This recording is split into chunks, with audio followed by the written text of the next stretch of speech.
อยากได้30ผู้ป้าเนาะเจียน้อยเจียนจันนี่เขาอันออเดอร์ทานติอยากได้30พุ่นบ่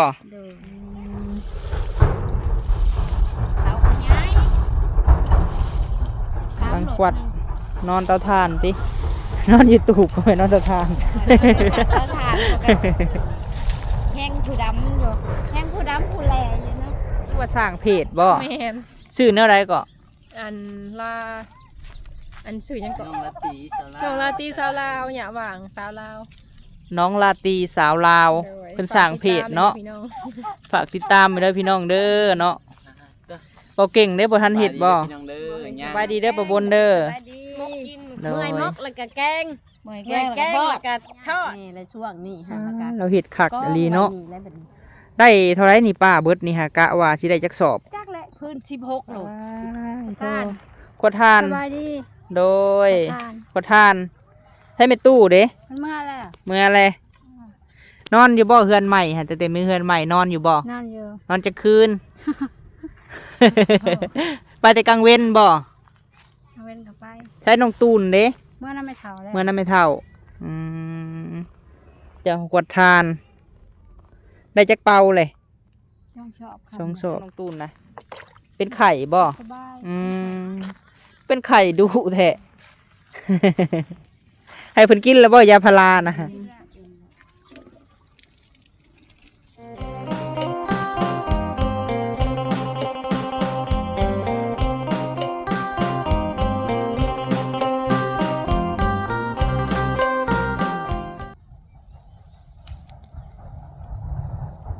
กราบสบายดีพ่อแม่พี่น้อง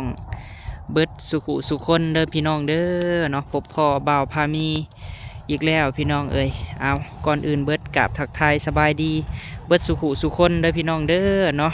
จังไดก็ฝากเป็นกำลังใจให้บ่าวพามีแน่พี่น้องเอ้ยมื้อนี้เข้ามาหาครอบครัวเอื้อยเนาะมื้อนั้นเขาบอกให้เพิ่นสั่งไม้พี่น้องว่ามื้อนี้เพิ่นสิฟังความเขาบ่ว่าเพิ่นสิสั่งไม้มาบ่เนาะสาวไม่ห้างพี่น้องเอ้ยสาวไม่ห้างอ่อนขวดทานแล้วพี่น้องเอ้ยผู้กระลุกกุ๊กกัวอยู่ว้าโธ่เขามาหาสาวน้อยคือเก่าพี่น้องเอ้ยเขามาอัปเดตเบิ่ง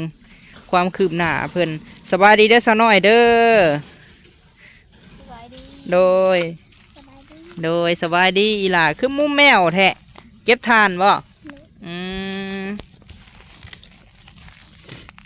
เก็บทานซอยแม่งามเนาะน้องเนี่ยน้องกุ้งเนาะ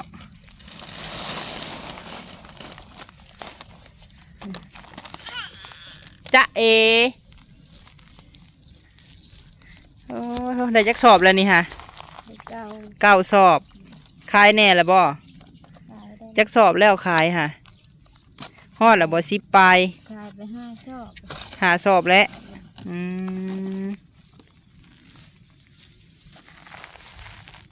แล้วก็ได้14เนาะเอาแทงตาลูกได้บัตรนี่งามไหมจ๊ะเอใช่คือมุมแทะ กินยังอีหล่ะกินปลาทูบ่ฮะหรือกินขี้ดินเก็บทานเป็นอยู่บ่เจ้าฮะเก็บทานไปเก็บทานไปเก็บทานไปโอ้หูจักเนาะไปนะไปเลยไปจะคือเก็บมาก่อนหน่อยเถอะอีหล่ะฮะบ่มีก้อนใหญ่เก็บเป็นอยู่บ่เจ้าฮะบ่เหนียวเห็ดซอยแม่มุมแมวอยู่เพื่อเลือกเอาแต่ก้อนใหญ่เนาะเก็บไว้บ่เนี่ยเอื้อยน้อยนี่เก็บไว้ให้เฮาคือดีแท้ก็จะเก็บให้ข่อยบ่นี่ฮะ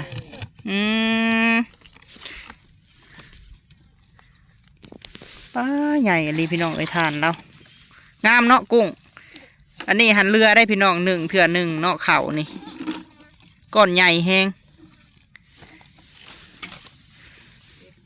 ยังได้อีกเตา1เนาะขี้เลื่อยเพื่อนนี่ขี้เลื่อยใหม่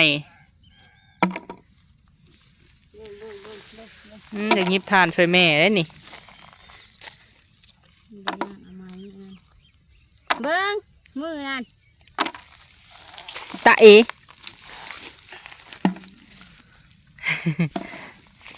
เบิ้งมือร้านนะไปไหนกุ้งไปไหนกุ้งไป อุ้มเอาในกุ้ง เนี่ยเก็บกระถางตาเพิ่นหน่อยนี่ ไปเก็บถ่านผู้ไป นี่เนาะไปให้ก่อนนี่มาเก็บถ่านนี่เก็บไปให้ก่อนนี่เก็บถ่านนี่ เอาคู่ให้เพิ่นในล่ะเอาคู่ให้น้องค่ะสอนน้องเฮ็ดถ่านเอาคู่ให้เพิ่นบัดนี้ขวัดแต่เช้าพุ่นบ่นี่เอ้ย ดู คอยขวัดไปเนาะ ดู มื้ออื่นก็ขวัดอีกบ่ ว่าจะควัดทั้งหมดมื้อแรกนี่แหละให้เอาคุมมามันแม่มาหยาดมาเอาดอกคุณจะหัว ได้30ผู้ปลาเนาะเจียน้อยแจมจันนี่เขาอันออเดอร์ทานติอยากได้30พุ่นบ่ ดูมี30 ลุยขวัดมื้อแรงบ่นี่ฮะโอ้เจ้าซอยแม่ได้อล่ะเด้อมื้อแรงเด้ออืมแม่เป็นคนขวัดเนาะอันลูกเป็นคนหมอดไฟ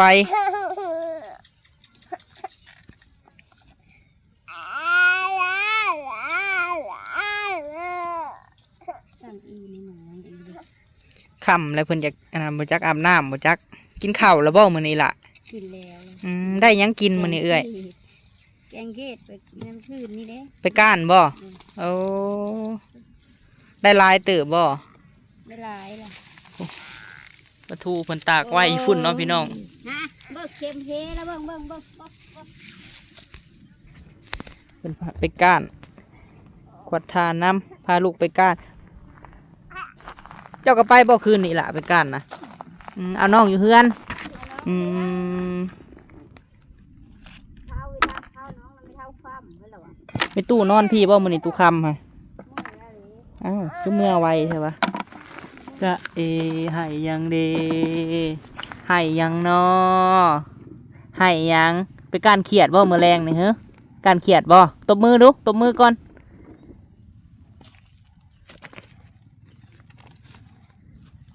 สาวน้อยนี่ดื้อเบิ่งแน่พี่น้องเอ้ยอยู่ตามลมตามแรงเนาะ อยู่ตามเป็นตามเกิดพี่น้องเอ้ยแม่สิขายทานเด้อยินบ่เขาอยากได้30ผู้สิฮอดอยู่เบ่น้อยผู้ไผมาหาผู้จื้ออยู่บ่ไผนะฮะอีหล่ะป้ายังค่ะป้าแก้ว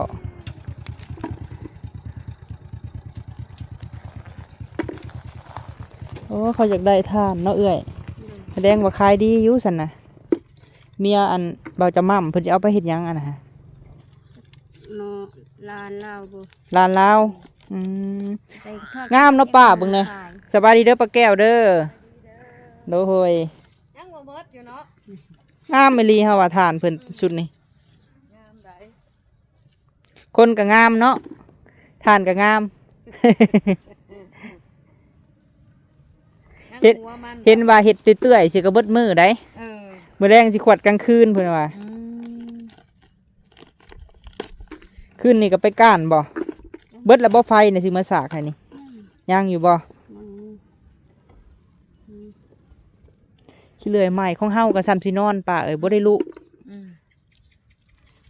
นอนเบิดคืน คิดว่าพ่อเฒ่ามาชะดอกจังลงมานะ เอาใช้ว่าประตูคูณเพิ่นว่าวานนี่ว่าสิมามื้อนี้ มาจัก มามื้อนี้แต่ท่านฮอดบ่ เนี่ยนะ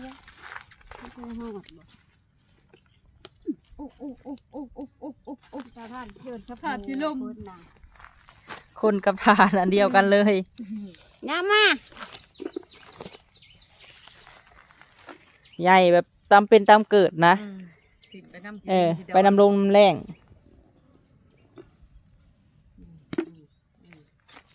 รถห้าวกระชามผู้ไปไว้ เป็นอยู่บ่เจ้ายิบค่ะปะ เป็นค่าหยัง ลองมึงดูหาให้ปลาแก้วยิบมึงดูอันน้อยเอามาฝากซ่องมึงดูนี่เอา นิทาน แนวใดก็ซื้อซ่องเจ้าน่ะปินมาซ่องแนวใด ก็ฝากช่องยายแก้วชาแนลเด้อสบายดีวัตถุโขทุกคนเด้อมื้อนี้ยายแก้วสิ อาสามายิบท่านให้เจ้าน้อย โดย เป็นอยู่ดอก ช่องเพิ่นน่ะยายแก้วและยะว่างและชาแนลเนาะพี่น้อง โดย ฝากไปติดตามเราแน่เนาะ อืม ว่าแต่การและริวมาเลยบ่นี่ค่ะ มาแต่การแล้วก็ลิ้วมาเลยบ่ท่านได้ถ่ายฮอดเครื่อง เออ อืม ตอนนี้ค่ะเวลาน่ะผ่านแล้วพี่น้องยังแต่คนติดตามเพิ่นเนาะ โดย ฝากไปติดตามเราในอยเด้อพี่น้องเด้อเนาะเอาจาก1,000 คนในไปติดตามเราให้เราผ่านกฎเฮาก็มาแต่ฮดทานแล้วก็มาแวะกันหน่อย ลองดูสิ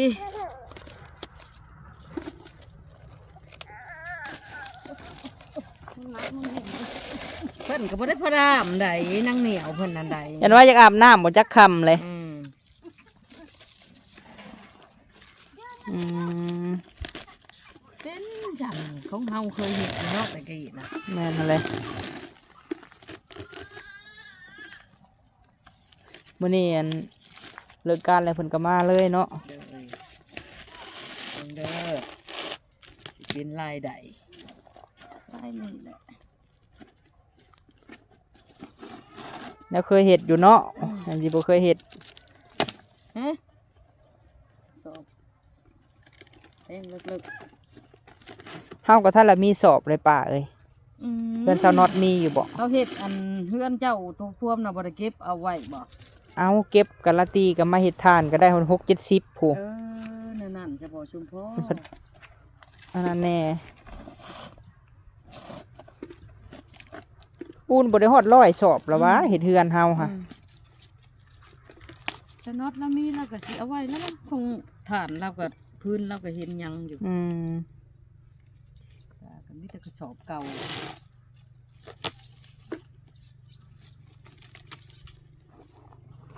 เบิ่งเด้อมาพี่เนาะลืมได้ ถึงเราบ่ได้ยิบแล้วก็ลืมได้พี่น้องเอ้ย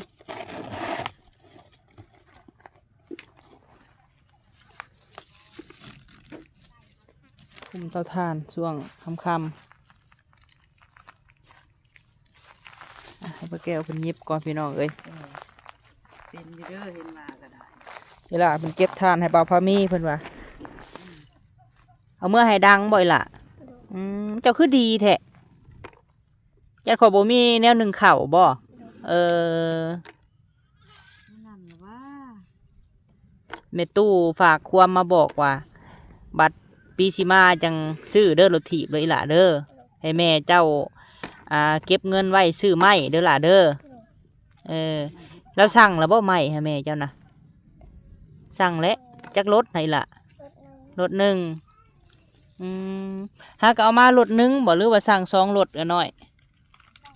สั่ง2คือมาหลายแท้รถหนึ่งนี่ค่ะ อันนี้บ่หลบนึงนะ สำล้อหนึ่งเนาะน้องกุ้งรถเท่าไรนี่ค่ะรถ100,000โอ้โธ่น้องกุ้งไปเก็บกับแม่จักว่าหลายกลัวาบ่จักน้องกุ้งเนาะรถละ100,000พี่น้องเอ้ยตัดเข่ากับบ่พอมีสิบ่ได้หลายกลัวาบ่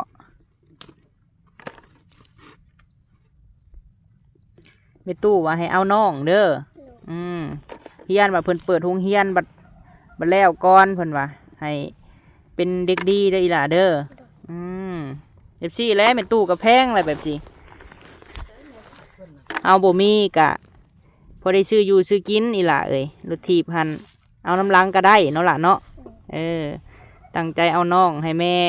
บ่ได้เฮ็ดเวียกแล้วก็มุมแมวได้พี่น้องเอ้ยผู้ป้าเถอะ เห็ดน้ำท่านมันก็มุ้มแมวแบบนี้แหละ แม่นอะไรคืนนี้ก็พากันไปก้านว่าติเจ้าให้อยู่ก็เป็นตู้ค่ำบ่อยล่ะเป็นตู้พันเมื่ออะไรพี่น้องเอ้ยมื้อนี้เนาะเก็บพี่ล่ะ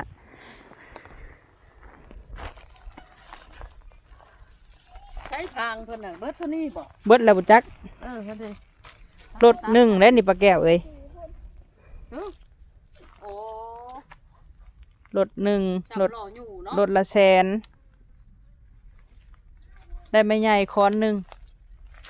คือสิละอยู่สิเลอแนวตัดน่ะบ่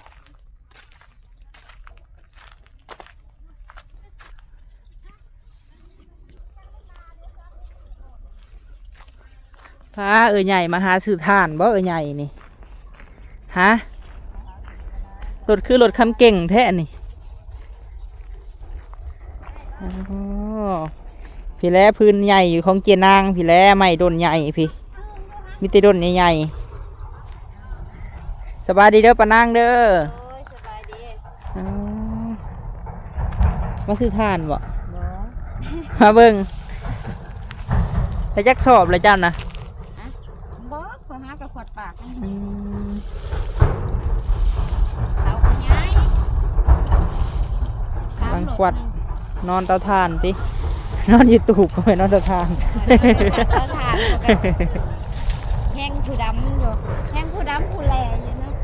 เตาถ่าน ปวดปากมัน ปากมันเรียก บ้า กัน พอวิจารณ์เบิ่งได้หอดเป็น200 อยู่ไสสิได้อยู่ประมาณ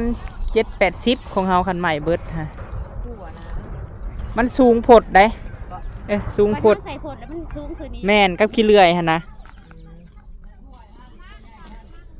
ขวดปากมัน ในตู้ค้ำบ่ได้อยู่เนาะมื้อนี้เนาะ เอาเราไปใส่ เอาแล้วมื้อเฮือนล่ะวะ แล้วมาเฮือน มีหยังซุ่มน่ะได้ไข่มดแดงบ่ไปเบิ่งก่อน ใส่ไข่มดแดงจะไปใส่ปลาระเบาะเด็ด อ๋อเตาถ่านเบาเจิดพี่น้องมื้อนี้เฮามาทัวร์กองถ่านเนาะมื้อนี้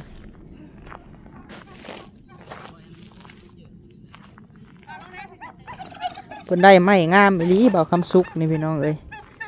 มีแต่ไม้งามๆโอ้สาวลาตรีเพิ่นใช้สาวลาตรีคือว่าสร้างเพจบ่สบายดีเด้อเอ้ยสาเบาเก่ง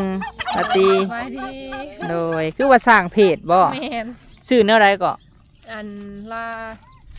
อันชื่อหยังก็ น้องละตีสา น้องลาตีสาวลาวหยาหว่างสาวลาว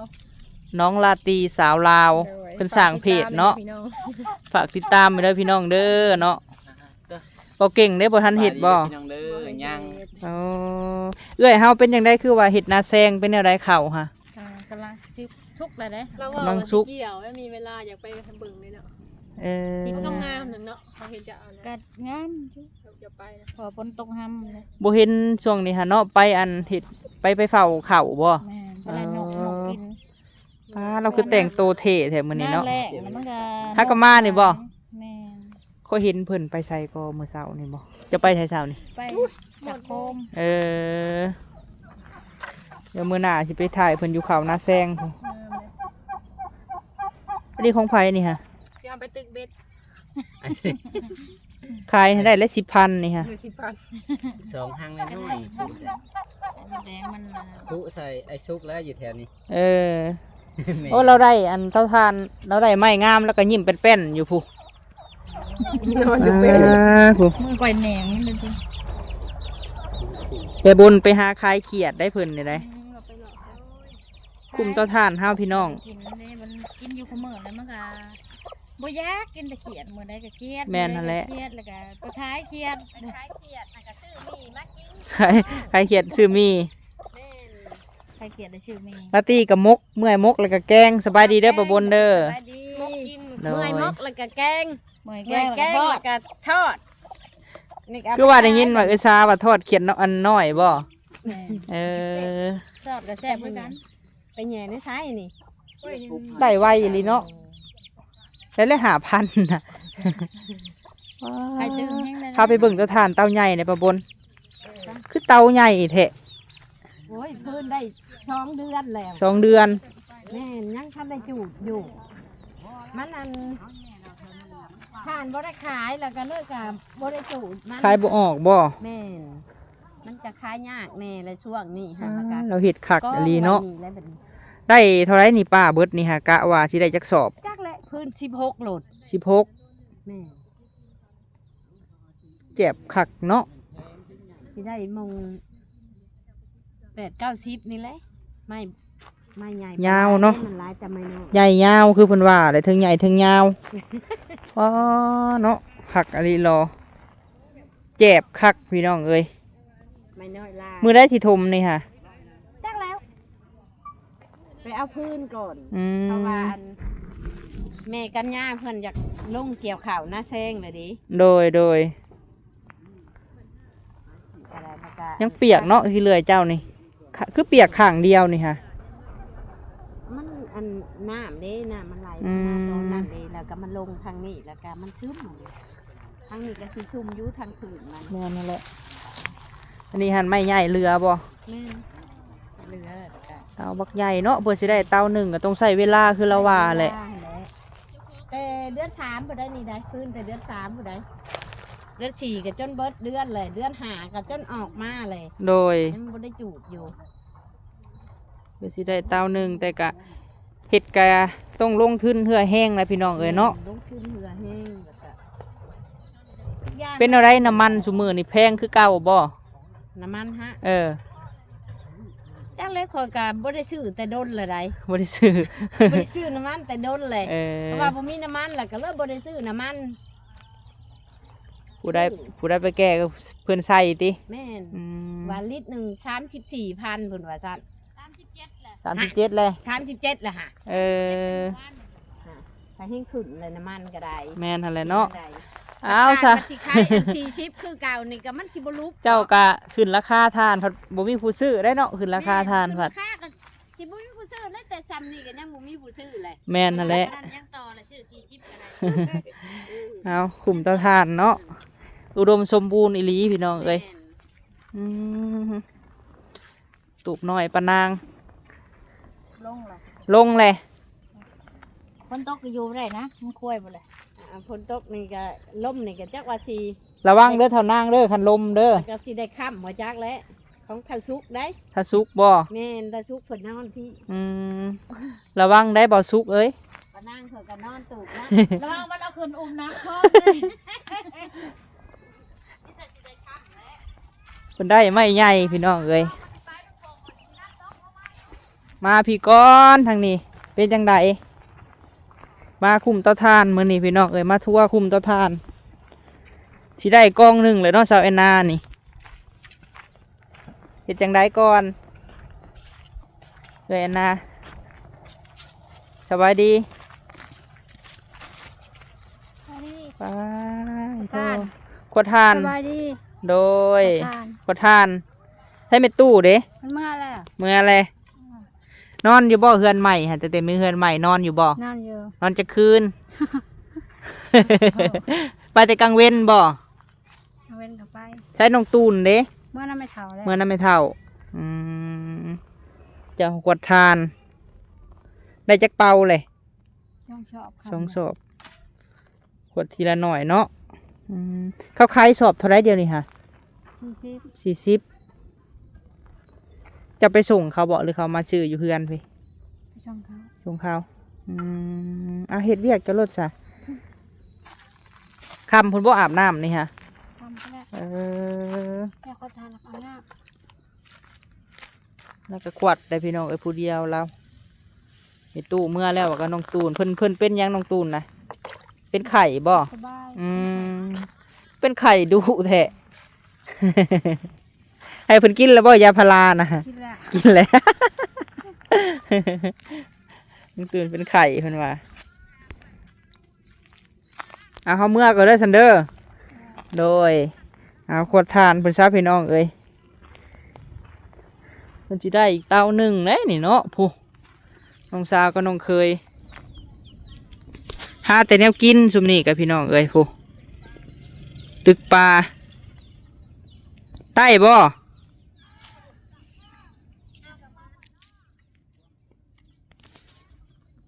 น้ำใสอีหลีเนาะเอ้ยนะอันนี้น้องหนึ่งพี่น้องเอ้ยข้ามไปพุ่นอีกน้องหนึ่งอีกทางพุ่นกับบ้านสาวลาตีเพิ่นเฮ็ดทานคนละฝากหวยนะเนาะ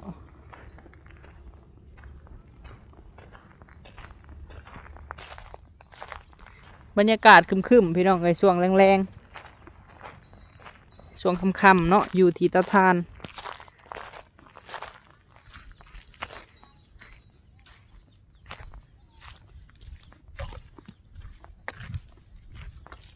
ปะนางนี่สบายแล้วลูกลาวแล้วบันให้สันๆนี่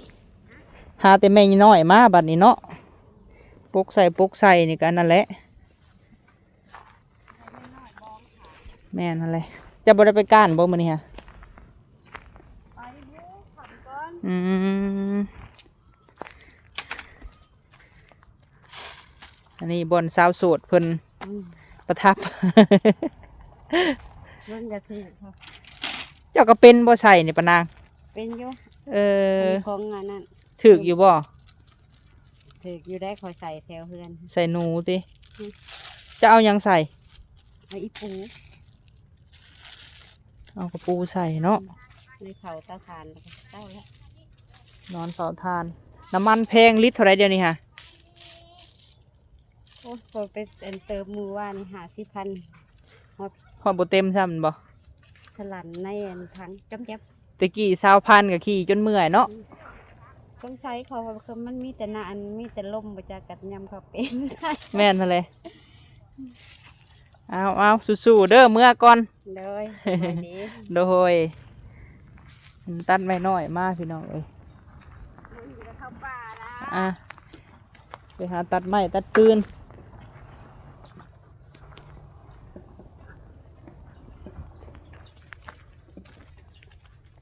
คุมนี่อุดมสมบูรณ์ได้คุมนี่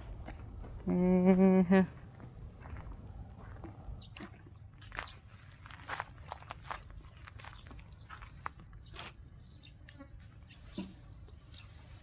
โคตรพักบ่ซะหน่อย ได้หดเสานี่ มาจะเห็ดวิอยากติจอหมากเก๋เนาะหมากถั่วเจ้านี่เนาะอืมพอได้ลูกเพิ่นตำกินพี่น้องเอ้ยผักบัวปอพอมีซื้อมาให้เพิ่นปลูกเลย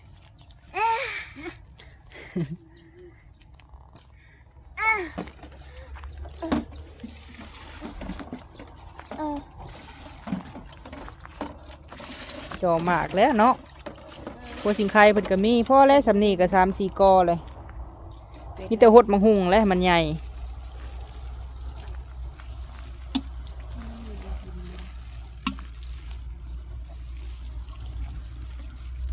กินแล้วบ่ปลาทูน่ะเอ้ย ทอดกินปิ้ง ปิ้งกิน อื อื ม ม ก้น ปิ้งป่น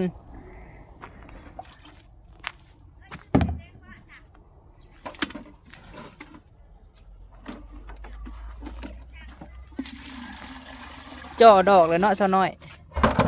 เป็นอยู่ในนี้ เอาสะเมื่อปะก็เด้อซันเดอร์สบายดีเด้อ บายดี โดย เมื่อก่อนพี่น้องเอ้ยคำแล้วเฮาก็ได้เมื่อปะก็เด้อเนี่ยเด้อไปพี่น้องเอ้ยยังได้คลิปนี้ก็ขอบคุณเบิดสุคนเนาะเข้ามาคุ้มเตาถ่านเด้อพี่น้องเด้อเนาะไปพบพ่อกันคลิปหน้าพี่น้องสบายดีเด้อพี่น้องเด้อ